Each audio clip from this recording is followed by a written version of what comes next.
ಸಾಮಾನ್ಯವಾಗಿ ನಾವು ಎಲ್ಲೇ ಪ್ರಾಂತೀಯ ಸಮ್ಮೇಳನ ಅಥವಾ ರೀಜನ್ ಮಾಡಿದಾಗ ಮಧ್ಯದಲ್ಲಿ ನಾವು ಯಾವ ಈ ಸಾಂಸ್ಕೃತಿಕ ಕಾರ್ಯಕ್ರಮಗಳನ್ನು ಇಟ್ಕೊಳ್ಳಲ್ಲ. ಯಾಕಂದ್ರೆ ನಮ್ಮ ಪ್ರೋಗ್ರಾಮ್ ಆಗಿರುತ್ತೆ. ಆದರೆ ಈ ರಾಮನಗರ ಚನ್ನಪಟ್ಟ ಅಂದರೆ ಕಲೆಗೆ, ಸಂಸ್ಕೃತಿಗೆ, ಸಂಗೀತಕ್ಕೆ, ನೃತ್ಯಕ್ಕೆ ತವರು ಇಲ್ಲಿ ಆ ಮುದ್ದು ಮಕ್ಕಳುಗಳು ಇಲ್ಲ ನಾವು ಎಕ್ಸಾಮಿಂದ ಹೋಗ್ಬೇಕು ಅಂದಾಗ ಆ ಮುದ್ದು ಮಕ್ಕಳಿಗೆ ನಾವೆಲ್ಲ ಭೇದ ಮಾಡೋಕ್ಕಾಗುತ್ತೆ? ಖಂಡಿತ ಇಲ್ಲ. ಅದು ನಮ್ಮ ಲಾವಣ್ಯವರು ಸರ್ ಏನ್ ಮಾಡೋದು ಸರ್ ಈ ಮಧ್ಯ ಮಾಡ್ಕೊಂಡು ಅನಿವಾರ್ಯತೆ ಇದೆ, ಮಕ್ಕಳು ಕೂಡ ಭೇದ ಮಾಡೋಕ್ಕಾಗಲಿಲ್ಲ ಅಂದ್ರೆ ಏನಿಲ್ಲ. ನಮ್ಮ ಎಲ್ಲ ಬಂದಿರುವಂಥ ಎಲ್ಲ ಆಯಸ್ಸಿಗಳು ಇದನ್ನು ಅರ್ಥ ಮಾಡ್ಕೊಳ್ತಾರೆ.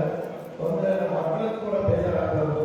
ಅವ್ರನ್ನ ಮಾಡಿಸಿ ಅಂತೇಳಿ ಒಂದು ತೀರ್ಮಾನ ತಗೊಳ್ಳೋದು ಸಹಿತ ಈ ಒಂದು ಸಾಂಸ್ಕೃತಿಕ ಕಾರ್ಯಕ್ರಮ ಕೂಡ ಮಧ್ಯ ಆಯಿತು. ಜೊತೆಗೆ ಲಾವಣ್ಯ ಅವರಿಗೆ ಸಂತೋಷ ಆಗಿದೆ. ಹಾಗೆ ಆ ಮುದ್ದು ಮಕ್ಕಳು ಕೂಡ ಬಹಳ ಖುಷಿಯಿಂದ ಊಟ ಮಾಡೋದು ನೋಡಿ ನಮಗೂ ಕೂಡ ಸಂತೋಷ ಆಗಿದೆ. ಸಹಕರಿಸಿದ ನಮ್ಮೆಲ್ಲರಿಗೂ ಕೂಡ ನಾನು ಧನ್ಯವಾದಗಳನ್ನ ಹೇಳ್ತಾ, ಇದೊಂದು ಅಭೂತಪೂರ್ವವಾದ ಒಂದು ಪ್ರಾಂತೀಯ ಸಮ್ಮೇಳನ.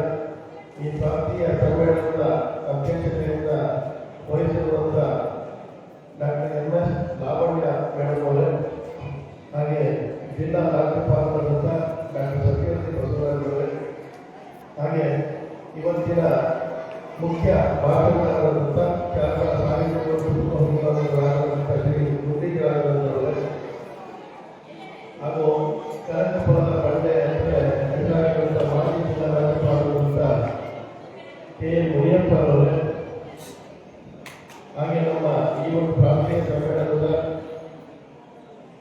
ಅತಿಥೇಯ ಸಮಿತಿಯ ಸಲಹೆಗಾರರು ಉಪಜಿಲ್ಲಾ ರಾಜ್ಯಪಾಲರಾದಂಥ KS ರುದ್ರೇಶ್ ಅವರೇ, ಹಾಗೆ ಈ ಒಂದು ಕಾರ್ಯಕ್ರಮದಲ್ಲಿ ಸನ್ಮಾನಿತರಾಗಿರುವಂಥ ಡಾಕ್ಟರ್ ಪ್ರತಿಭಾ ದೇವಿ ಅವರೇ, ಶ್ರೀ ಶಿವಲಿಂಗಯ್ಯ ಅವರೇ, ಶ್ರೀ TC ವೆಂಕಟೇಶ್ ಅವರೇ, ಹಾಗೆ ಈ ಕಾರ್ಯಕ್ರಮದ ಅತಿಥೇಯ ಸಮಿತಿಯ ಅಧ್ಯಕ್ಷರಾದಂಥ ದುರ್ಗೇಶ್ ಅರಸ್ವಾಮಿ ಅವರೇ, ಉಪಾಧ್ಯಕ್ಷರಾದಂಥ ಅಬ್ದುಲ್ ಸತ್ತಾರ್ ಅವರೇ, ರೇಖಾ ಅನುರಾಗ್ ಅವರೇ, ಝೋನ್ ಚೇರ್ಮನ್ ಆದಂಥ ಹೇಮಂತ್ ಕುಮಾರ್ ಅವರೇ, MN ವೀಣಾ ಅವರೇ, ಈ ಒಂದು ಕಾರ್ಯಕ್ರಮಕ್ಕೆ ಬೆನ್ನವಾಗಿ ಚುರುಕಾಗಿ ಕಾರ್ಯಕ್ರಮದ ನಿರ್ವಹಣೆ ಮಾಡ್ತಿರುವಂಥ ವಿಜೇಂದ್ರ ಅವರೇ, ಮನೋಜ್ ಕುಮಾರ್ ಅವರೇ, ವಿಷ್ಣುವರ್ಧನ್ ಅವರೇ, ನಿಶಾಂತ್ ಅವರಿಗೆ, ಈಗ ಈ ಒಂದು ಕಾರ್ಯಕ್ರಮಕ್ಕೆ ಬಂದಿರುವಂಥ ಎಲ್ಲ ಕ್ಯಾಬಿನೆಟ್ ಸದಸ್ಯರೇ, ಲಭ್ಯ ಸದಸ್ಯರೇ, ಎಲ್ಲರಿಗೂ ಕೂಡ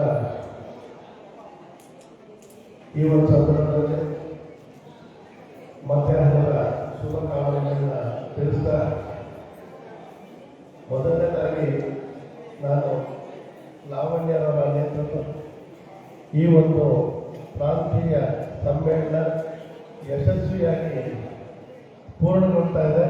ಈ ಸಂದರ್ಭದಲ್ಲಿ ಯಶಸ್ವಿಯಾಗಿ ಈ ಕಾರ್ಯಕ್ರಮವನ್ನು ಹೊರಬರುವಂಥ ಲಾವಣ್ಯ ಮತ್ತು ಅವರ ತಂಡಕ್ಕೆ ನಾನು ಅಭಿನಂದನೆಗಳನ್ನು ತಿಳಿಸ್ತೇನೆ.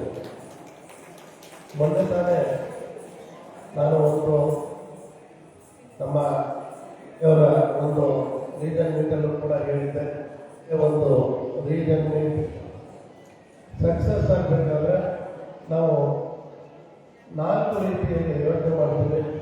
ಮೊದಲನೇದು ಕಣ್ಣು ತುಂಬ ಜನ ಇರಬೇಕು ಅಂತೇಳಿ.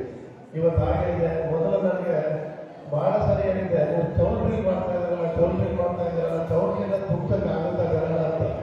ಅವ್ರು ಮತ್ತೆ ಹೇಳಿದ್ರು ಮೇಡಮ್ ಅವರು, ನೀವು ಬಂದು ನೋಡಿದ್ರೆ ನೋಡಿದ್ಮೇಲೆ ನೀವೇ ಅಭಿಪ್ರಾಯ ಕೊಡ್ಕೊತೀರಿ ಅಂತೇಳಿ. ಈ ನಮ್ಮ ರೀಜನ್ ಮೀಟಿನ ಚೌಲ್ಟ್ರಿ ಮಾಡೋದು ಕೂಡ ಚೌಲ್ಟ್ರಿ ತುಂಬ ಜನ ತುಂಬಿಸಿರುವಂಥ ಲಾವಣ್ಯ ನಿಜವಾಗ್ಲೂ ಕೂಡ ಅಭಿನಂದನೆಗಳನ್ನ ಹೇಳಬೇಕು. ಎರಡನೇ ಕ್ರೈಟೀರಿಯಾ, ನಮ್ಮ ಈ ಒಂದು ಸಭೆಯಲ್ಲಿ ಒಂದು ಅತ್ಯುತ್ತಮವಾದ ಭಾಷಣಗಾರರು, ಸ್ಪೀಕರು, ನೀವೆಲ್ಲರಿಗೂ ಕೂಡ ಒಂದು ರೀತಿ ಮನಸ್ಸನ್ನು ಉಲ್ಲಸಿತಗೊಳಿಸುವಂಥ ಒಂದು ವಿಷಯದ ಬಗ್ಗೆ ಮಾತಾಡಬೇಕು. ಅದನ್ನು ಕೂಡ ನಮ್ಮ ಗುಂಡಿರಾಜ್ ಅವರು ಯಶಸ್ವಿಯಾಗಿ ಮುಗಿಸಿದ್ದಾರೆ. ಮೂರನೇದು, ಊಟ ತಿಂಡಿ ಎಲ್ಲ ಚೆನ್ನಾಗಿರಬೇಕು. ಅದು ಕೂಡ ಬೆಳಗ್ಗೆ ತಿಂಡಿ ತಿಂದವ್ರಿಗೆ ಅವರೇ ಹೇಳ್ತಾರೆ ಭಾಳ ಚೆನ್ನಾಗಿದೆ ಅಂತೇಳಿ. ಇನ್ನು ಸಮಯಕ್ಕೆ ಸರಿಯಾಗಿ ಮುಗಿಬೇಕು. ಇವತ್ತು ನಿಜವಾಗ್ಲೂ ಕೂಡ ನಮಗೆ DK ಸುರೇಶ್ ಅವರು, ನಗರಸಭೆ ಅಧ್ಯಕ್ಷರು, MLA ಅವರೆಲ್ಲ ಬರಬೇಕಾಗಿತ್ತು. ಆದರೆ ನಿಖಿಲ್ ಕುಮಾರಸ್ವಾಮಿ ಅವರ ಒಂದು ಹುಟ್ಟುಹಬ್ಬದ ಪ್ರಯತ್ನ ಅವ್ರು ಯಾರು ಕೂಡ ಬರ್ಲಿಕ್ಕೆ ಆಗಲಿಲ್ಲ ಅನಿವಾರ್ಯವಾಗಿ. ಆದರೆ ಇದು ನಮ್ಮೊಂದು ರೀತಿ ಈ ಸಮಯಕ್ಕೆ ಸರಿಯಾಗಿ ಮುಗಿಸೋಕ್ಕೆ ಒಂದು ಅವಕಾಶ ಆಗೋಯ್ತು. ಈ ಎಲ್ಲ ಕಾರಣಗಳಿಂದ ನಾಲ್ಕು ವಿಧದಲ್ಲಿ ಯೋಚನೆ ಮಾಡಿದಾಗ ಕಣ್ ತುಂಬ ಜನ ಇದೆ, ಊಟ ತಿಂಡಿ ಚೆನ್ನಾಗಿದೆ, ಟೈಮು ಸರಿಯಾಗಿ ಮುಗಿತಾ ಇದೆ, ಪಾಠಕ್ಕೆ ಚೆನ್ನಾಗಿ ಮಾತಾಡಿದ್ದಾರೆ. ಇನ್ನೇನು ಬೇಕು?